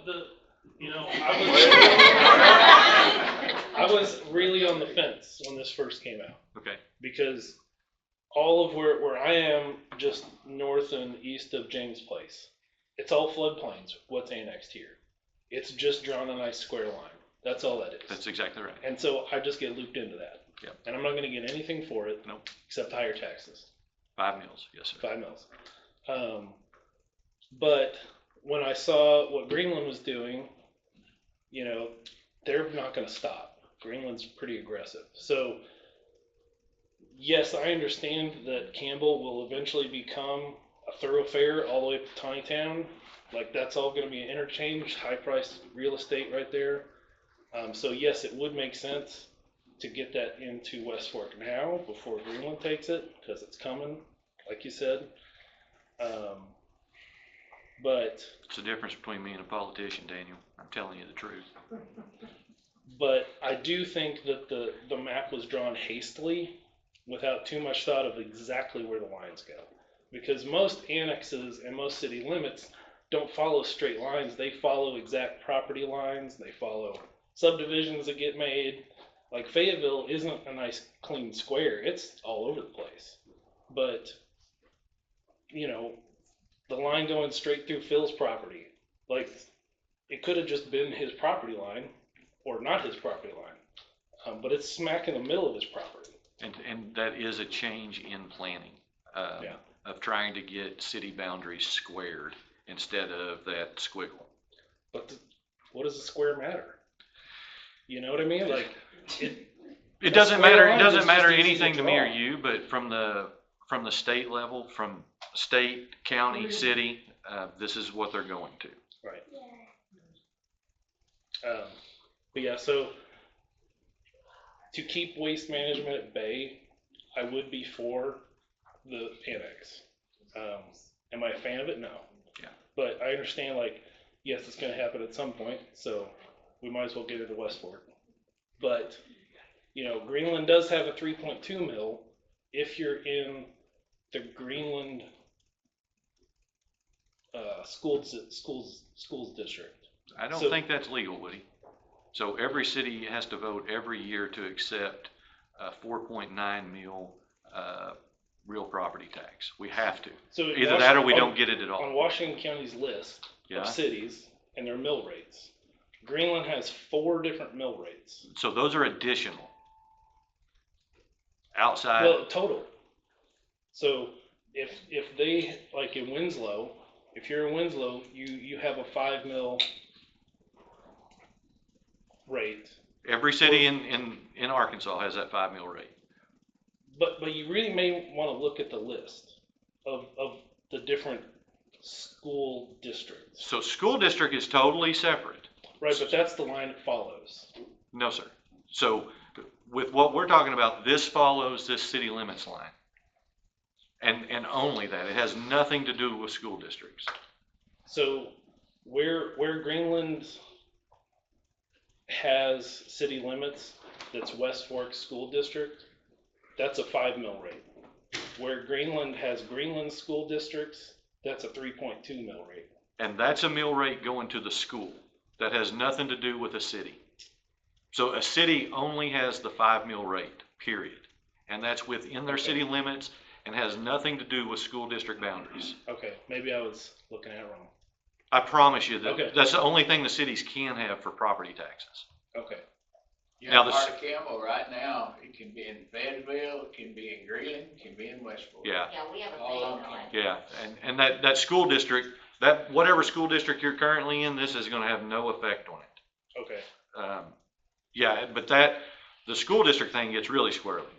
Right. But the city part of it is 5 mils. Okay, period. I think maybe I was looking at that and thought it was city tax. May have, yeah, I'm sure it's confusing when you look on there, but. It's real confusing. Yeah, we're only 5 mils, and there was some city in the state that didn't actually vote to get their 5 mils. It still got charged, but the city never got it. So I mean, that's a big deal. We do every September, I believe. We want it. If you're gonna charge it, we want it. But yeah, that's all we get, the 5 mils. Okay, thank you. Yeah, thank you. Yes, sir. Tell me your name again, I forgot. Clay Sullivan. Clay. Real quick, with these proposed ordinances on hunting, firearms, fireworks, there's something else that was, the camper thing, whatever. Does the council plan to put out draft versions of these proposed ordinances prior to the vote to inform both groups that are gonna be included in the annexation as well as current city residents prior to the vote. So can we do a draft version of it before we put it to a vote? Absolutely, we can do that. Is that our typical process? No, typically we announce that there's gonna be an annex on the next meeting's agenda. Sure. And, depending on what type of ordinance it is, sometimes it depends on how many times we actually, read it or discuss it. Sure. But can we do a draft version for something like this in this special case? Yeah, I don't see why we can't. Well, and that was more of the question, is that something that the council's talked about or maybe plans to do? Because, say with firearms, for example, that's something that's come up a whole lot. And so for a lot of us, we want that because it's more rural property. On the other hand, folks in town that live on 1/8 of an acre, they may not want their next door neighbor shooting in what they consider to be a safe manner. You know what I mean? So I think it would be very informative for all voters if they could see what ordinances are coming their way, if that's something that the council's willing to do. Yeah, on something like this, I can see where that would be beneficial, because at some point we know a good idea of what is important. Sure. Concerning this situation. What we haven't done is ran it through legal ease and determined, are you still happy with it, right? Because when that attorney gets a hold of it, it can change. No, but in this situation, yes, this is definitely something that we can put together a draft ordinance once we've heard everybody, and this has been a good meeting as far as talking about, hey, these are some things, these are some issues that we need to consider. So we definitely have some stuff put together. Am I going to pay the city attorney to draft this up before I see if this passes? Probably not. So part of this is you're going to have to trust a politician or not, right? And that's not a good situation for you guys, but I don't know that we're going to go through the whole process of drafting an ordinance for an ordinance that doesn't pass. For an annexation that doesn't pass. For an annexation ordinance, yes, that doesn't pass. Sure. One other question. But I would encourage and be happy to put a committee together for us to start meeting on some of this language prior to this passing. Sure, yeah, I think that's a great idea. I have one other, and it's not necessarily related to the annexation, but it came up after the regular open session about the West Fork Cemetery and potentially being turned over to the city. My property borders that, and so I'm super interested in knowing who the city's point of contact is on that I can reach out to. The point of contact for the cemetery? No, for just who has the cemetery been in contact with? I want to know more about what's going on. They've talked to me. Okay.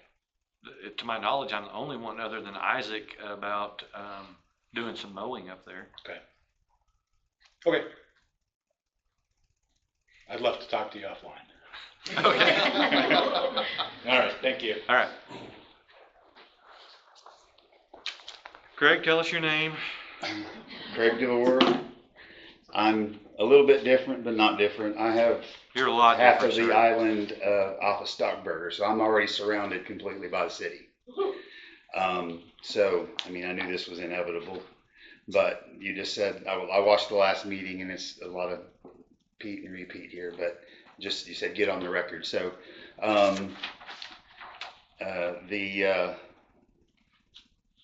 the property that I have, I run a business, so I've got trailers and equipment that sit out on the edge of the road.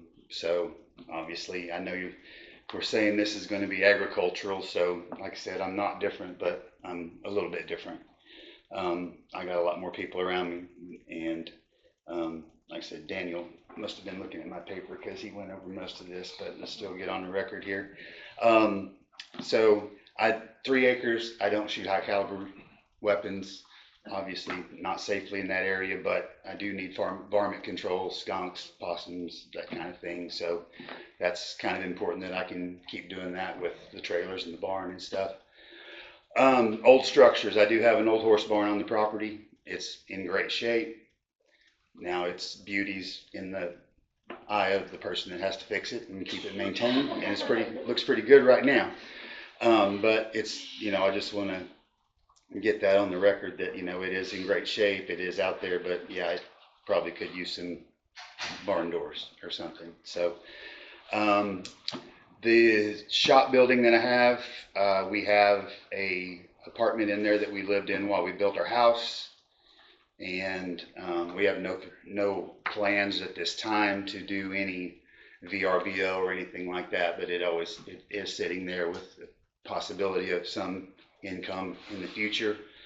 And we are on 1 meter, so I don't know how that works, if you're allowed to do that with 1 meter, or if that. Yeah, I don't think the city regulates how many meters you have for the VRBO. We do require a conditional use permit. Thank you, Dina. Which basically makes it known to all the neighbors, and then that allows them to come in, and if they're, if they've got issues with it, they voice those. But as far as the 1 meter, I don't think that we have anything in currently that. Years ago, I built for some people out on Mineral Springs Road, and they wanted a guest structure, and they said if it was occupied more than certain percentage of the time that it needed its own meter. And that's just kind of where was that the county zoning? Ozark Electric, they tried to do that on my shop, so.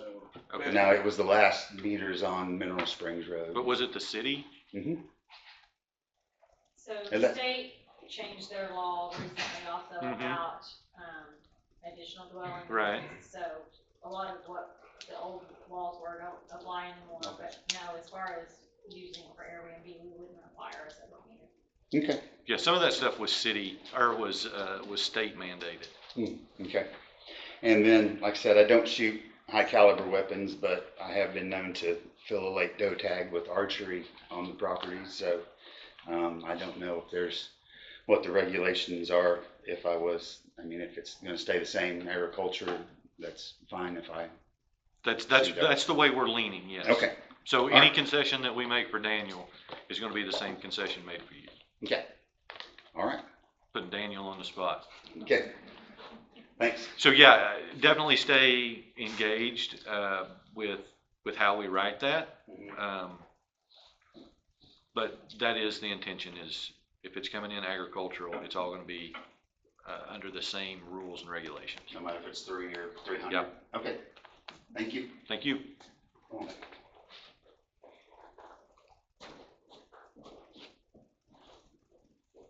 Who's next? Is that it for tonight? Oh, one more here. Yes, sir. Okay. Evening, Tom McKinney. I live over on Southwood Street. In my younger, more spry days, I was very active in septic and sewage and landfill issues in Northwest Arkansas. And I can guarantee, not to continue talking about this, but anywhere that there's a big hole in the ground in Northwest Arkansas, they're going to look at it for landfills. I don't know if y'all remember, but back in the mid-'80s, Fayetteville, out of blue, wanted to put their solid waste incinerator at the McClinton Anchor quarry. So as long as that thing is there, it's going to be something that's going to attract interest for solid waste and landfill issues. And the way the land values are going up in Northwest Arkansas, you'd be amazed at the amount of money people will be willing to spend and the technology they can bring in to try to make something work. So continue to work on trying to bring in the McClinton Anchor into the city. And I just want to make sure I understand did y'all commit to at least start that process tonight, or talk about starting that process? Has any commitment been made verbally? No, so okay. I'm not committing to changing anything until we get this, because without this, I can't annex McClinton Acre, right? I've Right, gotta I start know a this whole would- new it would annexation, start the cause whole process it's an over, island out so there. yes, but after this is voted on. Yeah, then I'll definitely be interested in, Okay. in bringing that up. Because that is, again, because it's there, it will always be an attraction. The city lost out big when we didn't get the development out there. There's no two ways about that. The other thing, a couple other things, on looking at the map, I could not see if y'all delineated the 100-year floodplain. On this map, no, we do have floodplain maps Right. that have all that delineated. For this purpose, we're looking at annexing land and regardless of its floodplain designation. Correct. So I'm trying to remember in y'all's city ordinances, is there any restrictions on building within the 100-year floodplain? I don't think we have any ordinances outside of, was it the Arkansas Building Code ordinance for building? Possibly, yeah. I think we just follow that, if I'm not mistaken. Okay. What I'm worried about is that I'm afraid when and if these, the new areas that are brought into the city are developed, developers are gonna be trying to pack in everywhere they can within the city code, but they also have exceptions where they can ask to have their property taken off the floodplain map. That happened to us over on Southwood Street, when, I forget who put it in now, put in the Riverwood development. Lindsay, I They believe. had that property taken off the floodplain map. I'm still on the floodplain map, and I'm further away from the river than they are. So I would like to see efforts for the city to start making sure that no development is done within the 100-year floodplain. Because that also ties into the West Fork, because I've been walking along that river and hiking along that river for 40 plus years. And I've seen in the last number of years a marked improvement in the water quality in the river because of work done upstream, some of the work done downstream, work done there at Dye Creek Road. And I know that the Regional Planning Commission, I think, is looking at it as a water trail of some sort, as making it a blueway, they call blueway. it. Okay, so my concern again is if you start developing intensely in the areas that are going to be annexed into the city, then you're going to be basically blowing that river out. All the work that's been done, all the money that's been spent is going to be to naught. And I'm just want to make sure the city is aware of that and will try to preserve as much of the water quality and the floodplain that's in the West Fork of the White. I'm even finding mussel shells down on Dye Creek Road now, and that's a good sign because if the water quality has gone up now, where it's supporting a population of mussels, which will then increase the water quality because of the filtration. Seeing eagles down there, herons, I mean, it's just been a great improvement over the last number of years. And the other thing I'm a little concerned about, and it's not really with the annexation, except how it might be implemented through the development of neighborhoods when it happens, is I've seen that on the two developments, one up there by McElroy, Arvest, and then the one over above the city park, you've got straight streets running right down into the river area in a straight line. We don't have a stormwater sewage system in West Fork, and so everything is surface runoff. And I'm afraid if that continues, if that pattern continues, then again you're just going to be contributing to the erosion effect and the blowout of the West Fork of the White. It's going to be taking more people's riverside property, so that might be, y'all need to look at that to see if y'all cannot cut down on the way that you're discharging street water and driveway water into the creek. I know the little bridge there at Riverwood blew out last year. That was just from one storm. And now you've added 2 developments with, you're gonna have paved roads shooting straight down to the river, a straight shot. And that's just gonna cause more and more problems, I'm afraid. I know y'all are already armoring up that little drainage that runs through the city, the West Fork City Park there, where the baseball fields are. So y'all know what's coming.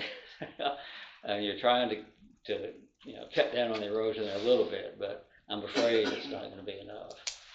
Well, I'll guarantee you it's very important to me because my house is right behind that. Yeah, okay, yeah. Well, whoever owns Right that. behind it. Yeah.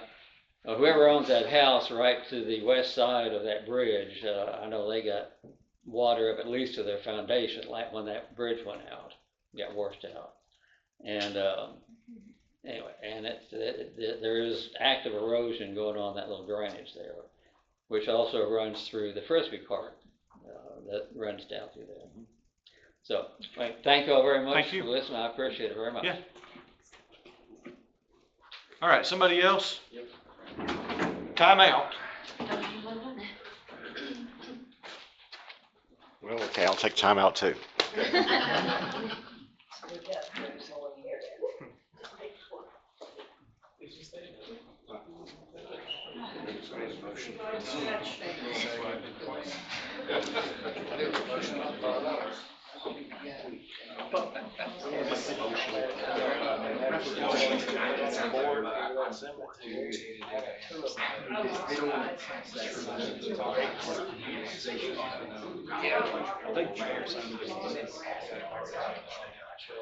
I mean, I don't think we can make it an amendment to this, add it on to it.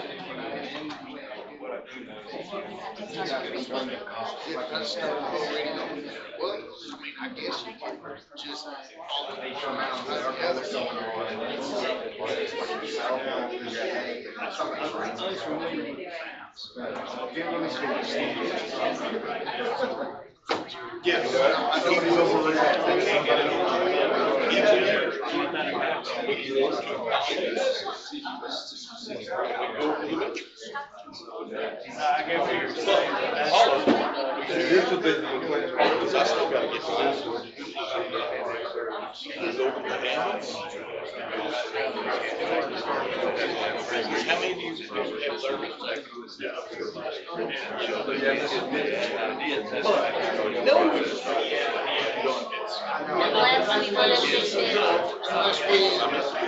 Unless we stop this one and start brand new, we have to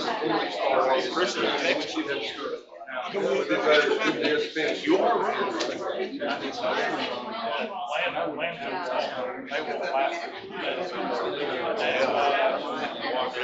And I told everybody,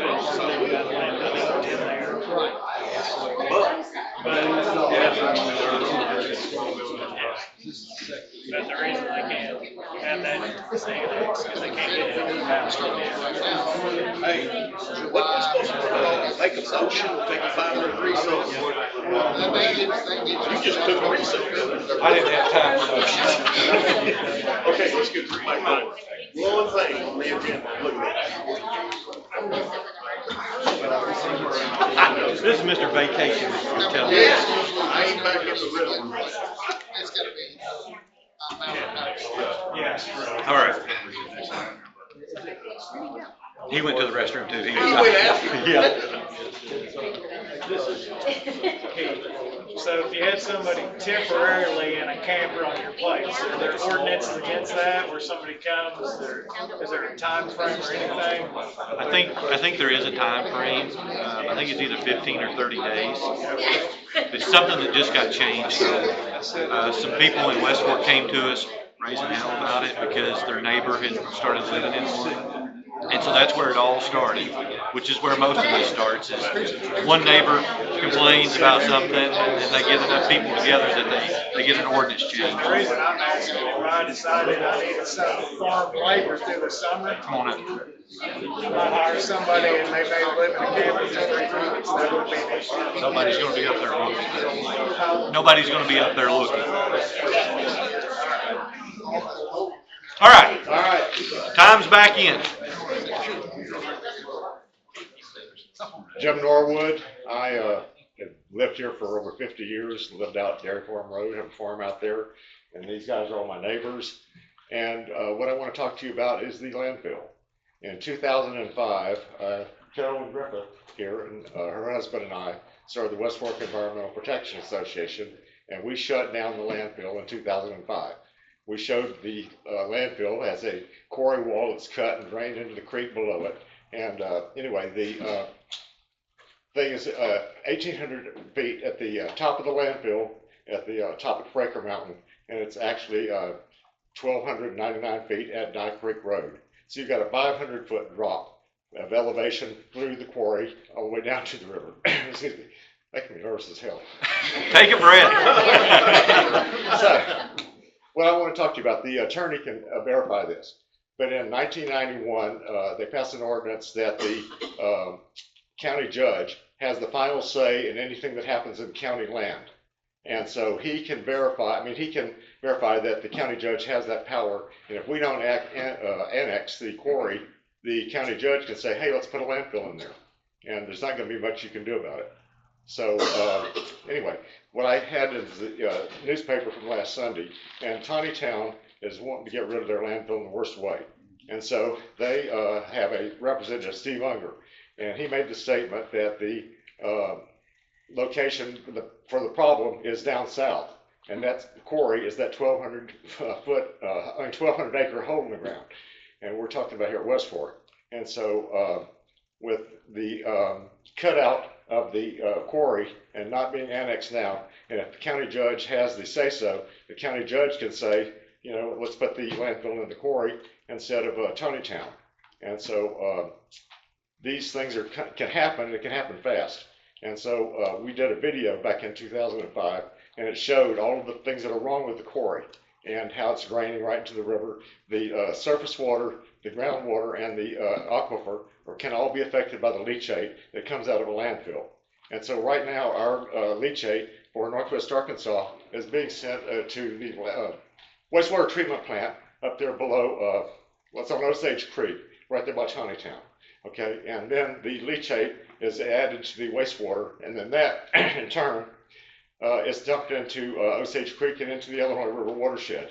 So we don't have to deal with our own leachate. We're sending it to Oklahoma. Mm-hmm. But if we do this landfill here, we're going to be eating our own leachate because it's going into Beaver Lake. That's right. And so we can't. So happy to hear so many environmentalists here today. It's going great. You know. So anyway, I'm sorry I'm a nervous wreck, but I'm not used to public speaking. So anyway. But you're just here with your neighbors right now. And the fact that the county, if we don't annex the quarry, the county judge can say, hey, you know, let's go put the landfill in there. And we will have more say-so if we annex it. And so I think we need to get ahead of the game and do that instead of being, you know, reactive after it's already happening. And so this is our chance. And then one last thing, talking about the tiny houses, I'm going, hell, there's a whole subdivision over here behind Aldi's. You know, they sell for $235,000 and they're tiny houses. West Fork should do the same thing. I mean, people need those kind of things. So anyway, at that point in time, I will go sit down now. And thanks for everybody. Thank you. You're welcome.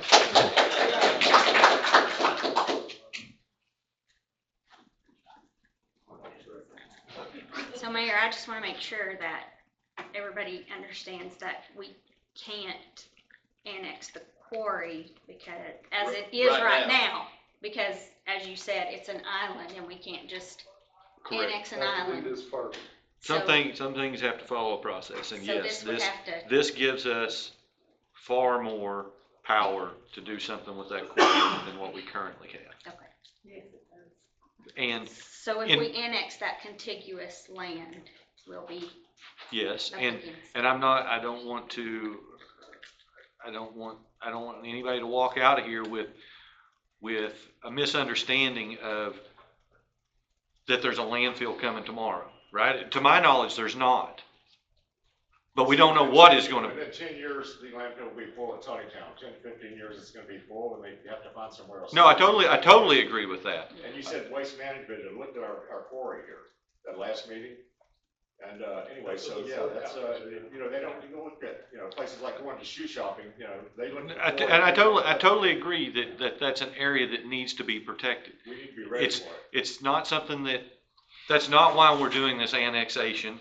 Right, is that a part of it? Sure, it's a part of it, but I'm not trying to stop something from the quarry that I don't know is happening. I don't want anybody to walk out of here thinking that Waste Management has contacted the city and we know it's imminent. That's not the case at all.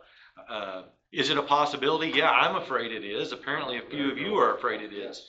But as it currently is, no, I can't change this midstream. And I can't annex the quarry with just it being the quarry. Once I have contiguous land to the quarry, can I annex more of it potentially? Yes, there's not a lot of votes on that land, right? So that makes it a lot easier to annex the rest of it after this. If we annex that strip, that notch out, we would have some control over the quarry. That's the entrance to it. So no other way around it. that notch out is on the west side of Interstate 49. We want a half-mile strip on the west side. And so that's part of it, that notch. Yes. We should go ahead and annex that and give us some control. So that's what he's saying, we would have to annex this first to be able to then have it contiguous So- next more. Or you would have to scrap it, redraw the boundary, and then put this on the table again and do 3 more meetings. Yeah. Which I think you'd get more people to vote for it if you did that. I think is what I'm hearing from everybody. That's what it sounds like tonight, but when we initially put this together, we were worried, and still worried, to be perfectly honest with you, can we get what we've asked for, right? And the other portion of it is Greenland is also interested in the areas that we're talking about as well, and November's coming up quicker than you think. So if we were to scrap it and start over right now, we may miss the ballot. But yeah, there's no time to do it. And give Greenland the opportunity to take, and you guys have no choice anyways of just, you're gonna be Greenland. Yeah, this is the only thing that we are currently looking at as far as what we can get on a ballot by November.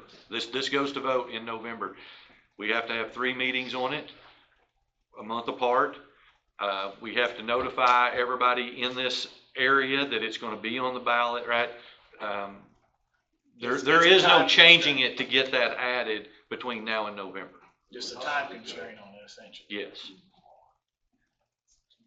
But we're all in agreement that if this annexation goes through, that we want to do. Absolutely. Yeah, the next step would be that. Yes. Correct, would be next day, hey, let's go ahead and get it. So November it gets passed, the next meeting, you guys are gonna be tabling the annexation of that. Is that what you're saying? No, I'm not gonna lie to you and tell you that, because the next meeting, what we're gonna be talking about is getting your wards addressed and getting that figured out. And so we probably will not be tackling that until we get your ordinance and your wards fixed. Okay. That can come after. I guess what type of timeline are we looking at before that? Yeah, so it sounds to me like the council wants to jump right on it. You would have to have a special election, them cost money, correct? Yeah. It's a lot of money. So probably looking at a 2-year. If it's left up to me, you're looking at a 2-year unless something changes on that. If something changed, then you would convince me to move forward in a special election. Otherwise, Is a landfill worth That would be risking? That's what I'm saying. Do you want a landfill or do you want to pay the money and have the special election and just get it done? if somebody comes down here looking to put a landfill in, yeah, we'll pay to have a special election done the next day. Okay. Yeah, I That's my don't question. want to make any bones about it. I'm not for a landfill in the city of Westport. No, but the county judge can say this land is gonna be used for a landfill, and that 1991 ordinance, ask the attorney, he can look that up, it's on YouTube, in fact, you can watch the whole thing with Patrick. No, I don't disagree with you. Yeah, he has the final say so he can say, we're doing a landfill and there's nothing we can do about it, because it's county land now. If we had it in the city though, we would have some say so. I understand what you're saying. I don't think the county judge. Landfill though, that would be annexed, I mean, the annexation, nobody wants a landfill. I agree, 100%. I don't want a landfill. Yes, sir. Do the 3 public meetings have to be 30 days apart, or could you have a special meeting? Could we technically have a special? Maybe, but. And that way you get the complete buy-in and you're. But we're not going to do that because we're going to make sure they're 30 days apart. That's standard. And we want everybody to come out and have a voice, even if it is against a landfill, right? We're not playing favorites one way or the other. We're gonna do things the right way, the standardized way, all the way through. Sometimes that bites you in the butt, but it's the right way to do it. There's also things that happen behind the scenes before it ever comes to the council as an ordinance that takes time. We have to go through regional planning to get legal descriptions and all that. That has to be sent to the state has to approve it. There's a lot of steps. It's not something that we could just, we have to do new ordinance next week and we can start over. It's not that quick of a process. This has been in the planning for quite some time. I told you, I said. I know we're playing the what if game. Yeah. What if we vote no, Greenland annexes, then Greenland gets it? Then you got no say so at that point too. Yeah, that's I'm right. just saying, it may be worth having the special hearings and all that. It could be, but until this passes, it's a moot point. There's nothing to do. Well, We've this got is 4 something we months can between now and November. We could have meetings. We don't have, with the time frame that the state puts on us to pass these type of ordinances, we don't have the time frame to get that changed on this ordinance between now and November. It's physically impossible that the process doesn't work that quickly. That's not a city thing. That's a statewide municipality. Here's your rules that you operate by. We have a deadline of to get this to the county so they can put it on the ballots. We can't just take it to November and it magically be on the ballot. They've got to have time to do what they have to do with it also. We have to have our 3 meetings finished by September, right? Election. I believe so. Yeah. Real quick, next year, are there any, statewide or county primary elections or any, I know it's an off year, but it seems like there's always something somewhere. Is there anything scheduled for next year? Not that I'm aware of at this point. So it would be highly unlikely that they would have something scheduled for next year at this point. Right? It's most likely going to be somebody leaves office and they announce a special election to do something like that.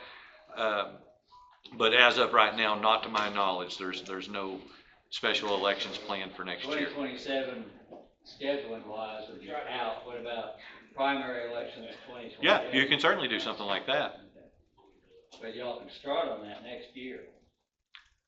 We certainly could start on it, but again, it starts with this. And until this is finished, we're playing scenarios, and I'm not against scenarios, but this has to go first with what we have before we can even discuss it. And in my opinion, well, it's not my opinion. The fact is, we don't know 100% that anybody is moving that out there today. We do know that if this passes, you guys need representation, our maps need to be redrawn, and that ordinance needs to be adjusted. So those are things that we do know that we have to do. Nobody on this council has voiced any kind of opposition to annexing the entire quarry. None of us are against it. It's just whether we can start it up after this whole process. Yes, we certainly can.